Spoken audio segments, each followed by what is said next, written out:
Okay, let's be honest, finding an internship is one of the most stressful and tedious processes college students embark on every year. But for a lot of students, this process is sort of unavoidable because either they're required to do one for credit or they just feel this intense pressure that society's putting on them that they need to get an internship, to have a good resume, to get a job, to have a life. And to top the already stressful experience off, out of the about 1.5 million estimated internships that run in the US each year, about half of those are actually unpaid. And yet, as students, we often accept these internships, lose money in the process, and act like someone's doing us a huge favor. In this video, I'm going to be exploring the topic of unpaid internships and how, despite their benefits, they're actually pretty exploitative of students.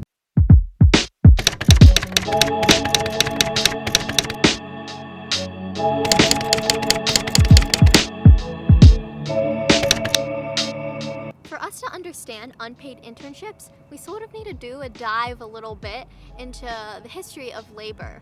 So the term internship actually originated in the field of medical education, and it applied to postgraduate doctors who were working in a hospital for low pay. Obviously, this term now refers to paid or unpaid work in any sort of discipline. The thing that sort of makes internship different maybe from a regular job is there's supposed to be maybe some educational aspect to it. But thinking specifically about the history of unpaid internships, we're going to go back to when the Fair Labor Standards Act was passed in 1938. One purpose of the Fair Labor Standards Act One purpose of the FLSA was to protect workers from abuse in their workspace. So they did this in many different ways by setting a federal minimum wage, by creating new laws about child labor, and so on. But importantly, for our purposes, it set a definition of employer versus employee. Its definition of employer is any person acting directly or indirectly in the interest of an employer in relation to an employee. And its definition of employee is any individual employed by an employer. It's really descriptive, right? It's great. So why do these definitions matter? Well, they've come to dictate who is entitled to compensation and who is protected in a workplace. 9 years after the FLSA passed, this employer-employee definition sort of came to the test with Walling v. Portland Terminal Co. And basically the ruling in that court case was that trainees do not have to be paid if they are not of any immediate advantage to their employer. 6 decades later, this ruling was codified into law with something called Fact Sheet 71. I know it sounds boring, but pay attention, it's the constitution of unpaid internships. This new Fact Sheet 71 had a 6-pronged test to determine whether an intern is actually an employee and should be paid. This document was considered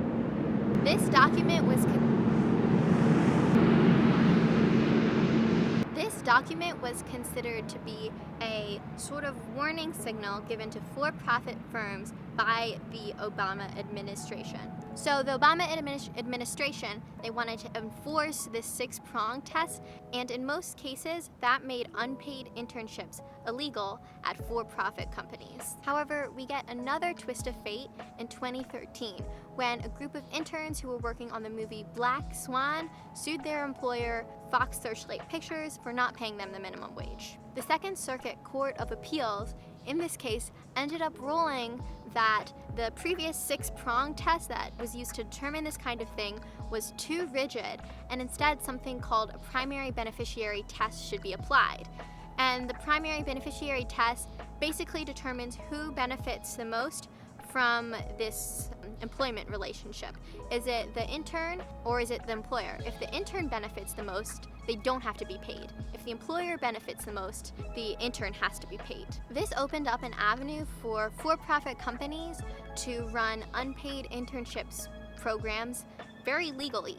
Even further, in 2018, the Trump administration wrote this new primary beneficiary test into law with an update to Fact Sheet 71. I said it was important. Okay, so now that we're out of this legal historical maze, I guess it begs the question for us, why, after all of this sort of back and forth about whether unpaid internships are actually legal, why does it matter that we've ended up at a place where they are? And also, just a side note for this video, most of the time when I'm talking about unpaid internships, I'm referring to them at for-profit companies, because that seems to be the main issue here. I will talk a little bit later about governmental unpaid internships, but basically that's what I'm talking about here. Anyway, so there are obviously some benefits to unpaid internships and to internships in general. Research has shown that participation in internship programs that foster experiential learning reported higher levels of cultural competency, a greater understanding of their field, and increased competence in their preparedness for entering the workforce. So employers do care about internships also. A 2012 survey found that for postgraduates, one of the things that employers consider the most is whether or not they have had an internship. So both paid and unpaid internships seem to help you out in some sense and support long-term career success. Okay, but what are the cons of unpaid internships that have caused all of this trouble that we have seen in the past? Con number one, unpaid internships do not actually correlate with immediate postgraduate employment. In fact, researchers often link unpaid internship participation to a decline in objective measures of short-term career success. So according to these researchers, it actually takes more time for students who had an unpaid internship than those who had a paid internship or those who didn't have an internship at all to find immediate postgraduate employment. And also, for those that find that immediate postgraduate employment who had unpaid internships, they often are seen in research to have a lower pay than their counterparts. However, this is not because an employer will look at your resume and see that you have an unpaid internship and pay you less. No, it's probably tied to demographic factors about who is actually participating in unpaid internships, and two of those groups are women and people in arts and humanities majors. And as we know, sometimes these groups are paid less than men, STEM majors, Our second con is that unpaid interns lack legal protections. This whole employer-employee dilemma thing, it's actually real and it has real consequences. So because of the fact that as an unpaid intern, you are not considered an employee because you do not receive compensation, if you want to file for workplace harassment of any sort, in some states you are not protected by the law. So in the case of Wang v. Phoenix Satellite Television US Incorporated, an intern filed against her employer for sexual harassment. The court ended up ruling that she is not protected because she was never an employee since she was only an unpaid intern. Similarly, as an unpaid intern, you are not necessarily protected from age or disability discrimination. There was something called the Federal Intern Protection Act of 2017, which is intending to protect interns in the workplace from this type of thing. But the situation with that is it got handed to the Senate in May of 2017, and nothing has happened since. So some states have made legislation to protect interns in the workplace. However, all have not, and for our purposes, Delaware is a state that hasn't. Our third con is that unpaid interns actually report a lower level of satisfaction with their internships. This trend in research may be because unpaid interns tend to spend less time working on those professional skills, and instead they spend more time doing sort of clerical work. However, paid interns spend more time doing those professional development type of activities. So therefore, that's maybe why we're seeing those different levels of satisfaction and what students feel like they're getting out of their internships. Our fourth con, unpaid internships are not accessible. So this is actually one of the top reasons that people will criticize unpaid internships. The theory here is that low-income students do not have the ability to participate in unpaid internships because they can't just go and take a whole summer or whole semester off to do unpaid work.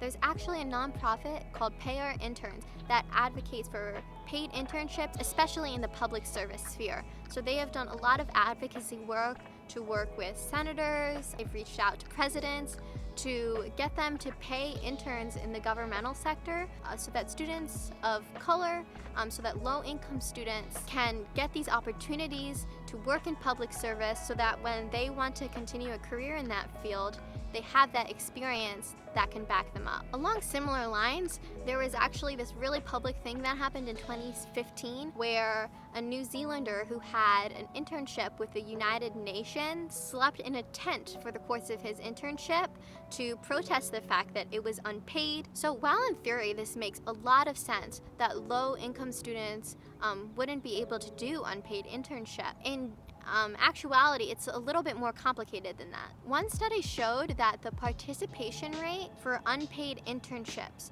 was actually greater for students who had family incomes of less than $80,000 than for students who had family incomes of more than $80,000. So therefore, we're seeing a different type of inequality that unpaid internships are creating. Because of the reasons that I've explained before, that unpaid interns have less successful postgraduate employment, that they report less satisfaction with their internships. Because of the fact that we now have low-income and poor students more often participating in unpaid internships, they're the ones that have to deal with these consequences, and also they don't get the benefits that paid interns do, not just of being paid, but also immediate postgraduate employment through that employer you did an internship with, and the professional skills that you more often gain through a paid internship. And this brings us to our final and, in my opinion, most obvious con. For-profit companies are often benefiting from unpaid interns' free labor. One journal article I read summed up the issue pretty efficiently, saying, employers especially like to use unpaid interns so they can observe and train their prospective employee while simultaneously benefiting from their free labor. Employers, they know exactly what they're doing when they put out these unpaid internship programs. They know that the job market is competitive and students are dying to have something on their resume, so they say, great idea for me to not have to pay people. Okay, so that was a lot, but one last thing I just want to mention about unpaid internships is we do have at a lot of colleges and universities and departments, whatever, these specific requirements that you have to do an internship before you graduate. And for a lot of students, the opportunities they are able to find is an unpaid internship. But then you have to pay your college tuition money to get credit for this unpaid internship. So basically, you are paying someone to do unpaid work, and that to me just doesn't make sense. And it doesn't make sense to a lot of other students either who have protested their colleges and universities about this issue. So this is all not to say don't do an unpaid internship, you're gonna regret it, it's gonna be a terrible internship, they're evil and they suck and don't do it. No, that's not true. As I've talked about, they do yield long-term career success, and students really do have valuable experiences doing this type of work. However, it's sort of clear to me that if universities, that if employers, and that if governments really wanted to work in students' best interests, they would make sure that students are protected and that they're paid.